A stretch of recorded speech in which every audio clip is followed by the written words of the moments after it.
तो उस विश्वास के साथ सुनना कि मेरा देव अधिदेव महादेव 7 दिन की जब कथा पूर्ण होगी तो 3 महीने के अंदर मेरा बाबा मेरी झोली खुशियों से भर दे।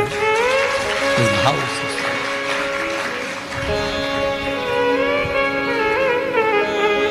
क्योंकि शिव महापुराण का सबसे बड़ा क्रम है आपका विश्वास।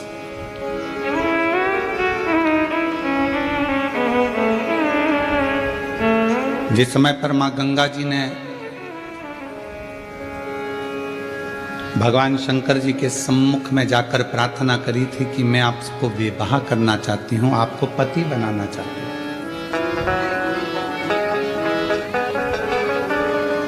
पर शिव जी कहते हैं कि गंगा, ये पार्वती जो तुम्हारी छोटी बहन है, तुम भी हिमालय की पुत्री हो, ये भी हिमालय की पुत्री है, और ये पार्वती जो तुम्हारी छोटी बहन है ये मेरी अर्धांगिनी बनेगी, मैं इसको धर्मपत्नी बनाऊंगा। तो फिर मेरा तो कोई वजूद ही नहीं रहेगा। शंकर भगवान ने कहा यदि गंगा तुमको मुझ पर भरोसा है, विश्वास है। बीच में एक वीडियो चलता था, व्हाट्सएप पे आता था, क्या तुझे मुझ पर भरोसा नहीं किया? देखा था वो?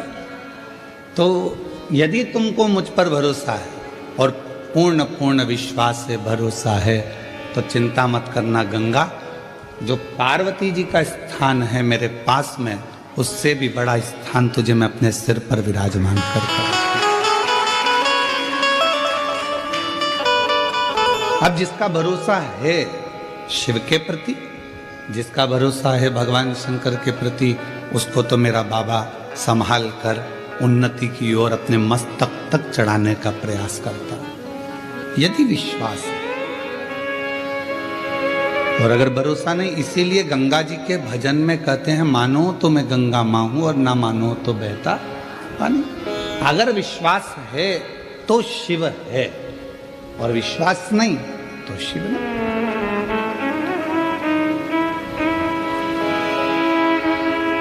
मेरे तुलसी बाबा जी ने तो शंकर भगवान को विश्वास ही कहा है कि आप विश्वास के साथ अगर शिव मंदिर में जा रहे हो, एक लोटा जल समर्पित कर रहे हो, शंकर भगवान को एक लोटा जल चढ़ा रहे हो, तो निश्चित है कि बाबा शिव आपकी मनोरथ, आपकी मनोकामना पूर्ण करेंगे। और अगर भरोसा ही नहीं है तो फिर शिव कहाँ?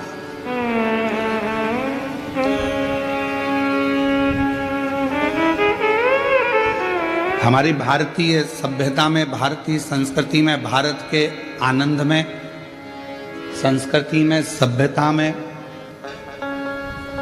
भारतीय रीति रिवाज के अंतर्गत जितने भी संबंध है हमारे विश्वास के ही तो हैं,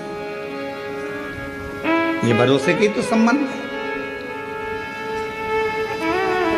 मां को होश नहीं रहता, बच्चा जन्म लेता है, पिता बाहर रहता, बच्चा जन्म लेता है, घर का कोई व्यक्ति भीतर नहीं रहता जब बच्चा जन्म लेता है, और डॉक्टर सिस्टर आकर तुम्हारी गोदी में बच्चे को दे देती है और कह देती है तुम्हारी औलाद है, और हम उसको औलाद मानते।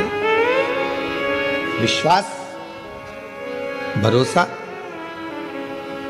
और वो भरोसा निभा तो जन्मों जन्मों तक मिटता चलेगा।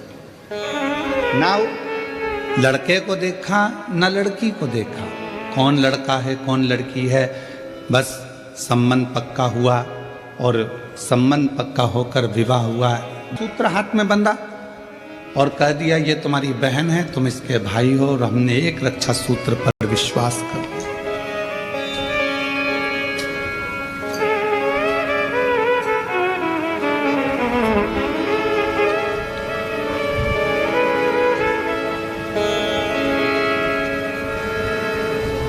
अपने भरोसे को हमने दृढ़ करा, और जितना जितना भरोसे को आप दृढ़ करोगे, जितना जितना विश्वास को दृढ़ करोगे, उतना परमात्मा तुम्हारे करीब में आता जाए।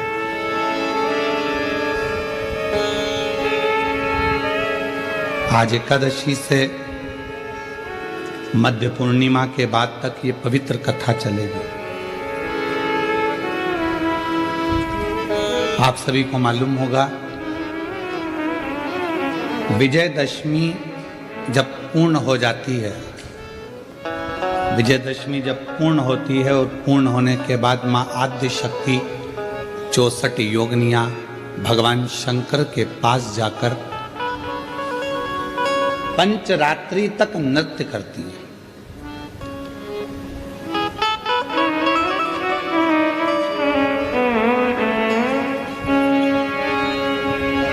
कई देवी धामों में, मां अम्बा के मंदिरों में कहीं जगह पर एक कलश भराता है जिसको गर्भ कहते हैं, गरबा कहते हैं। ये नवरात्रे में अलग, ये गरबा अलग होता है जो विजयदशमी के बाद से प्रारंभ हो जाता है।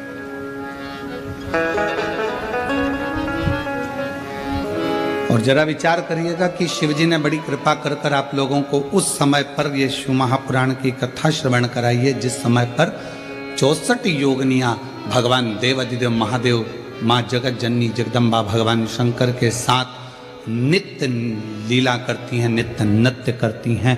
और जो भक्त उनकी शिव और शक्ति की कथा कर तत्व ग्रहण करते हैं उनकी झोलियां खुशियों से भर देती हैं।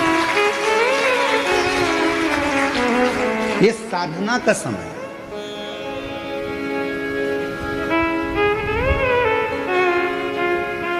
तुम्हारे पास में गाड़ी नहीं है, तुम्हें लोन से मिल जाएगी, जिसको चाहिए बता देना, ठीक है? कोई ना कोई बैंक से अपन बात करेंगे, लोन मिल जाए। आजकल तो बैंक आगे पीछे घूम रहे हैं, ले लो गाड़ी। अभी दशहरा था, कितनी गाड़ी उठी, सब खुश हो रहे थे, सिर पे फेटा बांध बांध के गाड़ी दी गई। साहब हमने भी ली, हमने भी ली, हमने भी ली, ले तो ली, कब खींच के चली जाएगी मालूम नहीं पड़ेगा। लोन पे गाड़ी मिल सकती है, लोन पर मकान भी मिल सकता है, लोन पर जेवर भी मिल सकता है, लोन पर प्रॉपर्टी भी मिल सकती है, लोन पर आप फैक्ट्री भी डाल सकते हो, लोन पर आप बंगला भी बना सकते हो, पर लोन पर आप इज्जत प्राप्त नहीं कर सकते हो।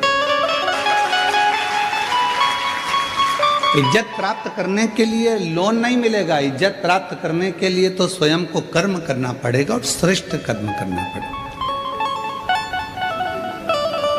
धन आ जाएगा, गाड़ी आ जाएगी, बंगला आ जाएगा, संपदा आ जाएगी, सब कुछ मिल जाएगा, पर इज्जत बनाना, इज्जत कमाना ये आपके हाथ में, आपके व्यवहार के हाथ में। इसलिए शिव महापुराण की कथा बीच बीच में वर्णन करती रहती है, मत बुरे कर्म कर बंदे वरना पछताएगा, भगवान की आँखों से तू बच नहीं पाएगा, तू बच नहीं पाएगा।